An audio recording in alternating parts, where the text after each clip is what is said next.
Hello, this is Paul Page at the Journal of Commerce. We're here at TPM Asia in Shenzhen talking with Benjamin Gibson, freight derivatives broker at Clarkson Securities Limited based in London. Ben's just given a presentation on derivatives, on the derivatives market. Ben, can you briefly explain basically the concept of the freight derivatives market? The concept that we've been talking about today is to move from a traditional fixed price service contract that exists between many carriers and their customers to an alternative model which is centered around a floating price contract where there are service commitments, a volume commitment from the shipper and a service commitment from the carrier, but rather than being a fixed price, the price is dictated by an independent container freight benchmark, in this case the Shanghai Shipping Exchange's SCFI. The other part of the model revolves around having then a derivative market which is based against the SCFI index, which will allow participants in a floating rate contract to hedge their exposure, potentially for a carrier to lock in a minimum freight rate for that contract, or for a shipper to buy a derivative contract and protect against a future rise in freight rates. Right. Now this is going to be based on and it is in fact based on the Shanghai Shipping Exchange's index. How reliable, first explain what that index is and how reliable is it really? The Shanghai Shipping Exchange have their origins in the Chinese government's requirement for carriers to file freight rates and volumes, etc. But this SCFI index is really a new product. It's formed from data assessments that are collected from a panel of 15 carriers, but also 15 logistics providers.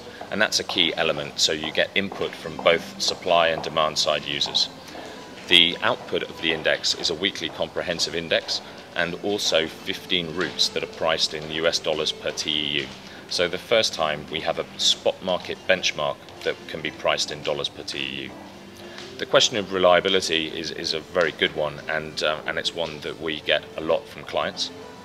The Clarkson's role in the development of the SCFI has been to exchange best practice and guidelines on how to avoid manipulation in the index, which we have learned since being the pioneers of the dry FFA contract and the Baltic Exchange Index. So we've used our knowledge from the Baltic to transfer best practice guidelines to the Shanghai Shipping Exchange. So they have a very clear set of guidelines for their panelists that mean that all data submissions are confidential and private between that individual panelist and the index provider. There is no opportunity for panelists to discuss what their assessments will be ahead of time. There are other anti-manipulation guidelines in place, such as the SSE will perform a yearly visit to each panelist to make sure that they are following the guidelines as they should. And finally, perhaps the most important thing, the Shanghai Shipping Exchange have agreed to have an independent auditor of the SCFI product, and that's just been carried out by KPMG. So there is an independent auditor from the accountancy world that's come in and checked the guidelines and procedures that the SSE follow. Is it similar to the Baltic Dry Index? Is that the kind of thing we're talking about, simply taking the bulk commodities index and moving it over to the container shipping rate market? It's very similar actually in structure, yes, because it's something that the Baltic have developed over time and that works very well. The key difference is that in the dry bulk space, the Baltic is able to speak to a neutral broker to gauge where the market is. And obviously in the container freight market, there are no brokers. So we get around that problem by having the 50-50 split between carriers and logistics providers to get a neutral and balanced view of the market. Yeah, there has been, there was skepticism evident in the room here at TPM Asia, particularly from shippers. How do you conquer that skepticism? I think by committing long-term to the development of this product, to committing to educating people. Derivatives, particularly in the last sort of couple of years, have earned a bad name for themselves, and what we want to do is really demystify derivatives and say, here is an industry that has a clear need for stability and for the ability to look forward and examine the challenges of the market, all the presentations that have been here have talked about the need for stability, the need for better contract specifications. So what we're going to do is work with the industry, work with the carriers and their customers to try and develop something that meets a need. Right, but a lot of the corporate world has been running away from risk. The last year or two has been to get away from risk. Isn't this a way of potentially bringing more risk in, going to your CFO and saying, I'm going to add some risk to our portfolio? I actually see it the other way, and that the use of derivatives to hedge, and that's key. There must be a physical flow of cargo that you're hedging, is actually removing risk.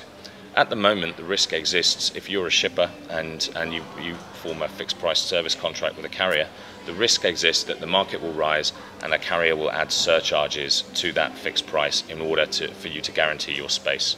And what the derivatives-based model allows you to do is to cut that out, if you like, by fixing your volume with a carrier at a floating rate. So you should see service benefits because there is no price stress in there or need to negotiate surcharges, and then locking in your freight rate with the derivatives market.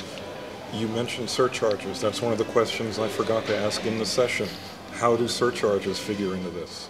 Surcharges are included in the SCFI data assessment. So the SCFI is a spot market index that includes all peak season, emergency revenue surcharges. I mean, there are more than I can name. Right. And so what it does, a derivative contract settling against the SCFI will capture any surcharges. So if I'm paying $2,000 in FEU and I have a $500 surcharge for, let's say, whatever it may be, it's going to be a $2,500 rate. Is that your assessment? Yeah, your hedge using the derivative will cover that. Right. Yeah. Right. Okay. Great, Benjamin. Thank you very much. Thank you, Paul.